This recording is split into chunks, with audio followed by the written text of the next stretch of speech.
مفيش كلام مع بعض، مفيش حد بيشيل، كلنا مع بعض في مركب واحد.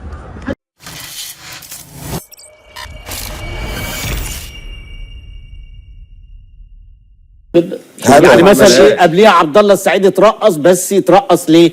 لان الكرة مع الراجل وجاي وجها لوجه لعبد الله، واخد بالك؟ فقام جاي زقها. فعبد الله عبد الله عادي، يعني ان هو اصلا مش حتته الدفاعيه قوي، وبعدين الراجل جاي بوشه فقام جاي عامل كده.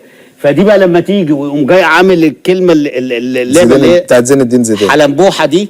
ده اسمها حلنبوحه، مش اسمها زين. انت مسميها حلنبوحه؟ طبعا. ما دي لعبه واحد بيلعب كوره شراب في الشارع او في الحاره، ويضحك عليك بالشكل ده. فانت داخل على الجسم مش على الكوره، لان لو داخل على الكوره كنت هتقطعها، واخد بالك؟ بص بقى الونش هنا، عشان في ناس كتيره كلمتني وقالت لي الونش السبب ده. الراجل بص واقف ازاي، الراجل شاط.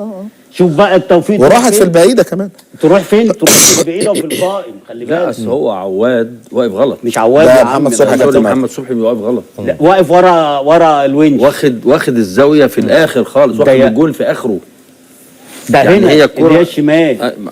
لا، ده من الواضح أن الأمور لدى الزمالك تزداد سوءا.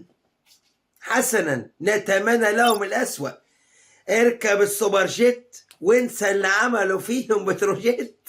خلاص هو اللاعب شاف من مصلحته، لو جاي له عقد يعني الضعف اللي جاي له من النادي ولا حاجه، من حقه انه يفكر فيه. يعني مش عايز يبقى فيه قسوه على اللاعب. طب النهارده اكرم كان من افضل اللعيبه في الملعب. صحيح. طب هو السؤال اللي بيطرح نفسه انه يعني كما علمنا انه الراجل عرض نفسه مره ثانيه على النادي الاهلي وقال انا ماضي اتفاقيه يا جماعه وحابب ان انا اقعد وشوفوا انتم محتاجين ايه. هل هذا الامر ما سمعناه اصلا صحيح ولا لا يا كابتن رمضان؟ لا، هو حصل تغيير في الموقف. تغيير في الموقف؟ لا حصل تغيير، هي مش هقول اكتر من كده بس، لكن خلاص تفاصيله مش هتكلم فيها. خلاص اتفقنا، الموضوع منتهي. اكرم توفيق لها زغللت في نادي الاهلي واستاد ومكسب وكاس عالم وبتاع، قال لك انا هروح فين واسيب العز ده كله؟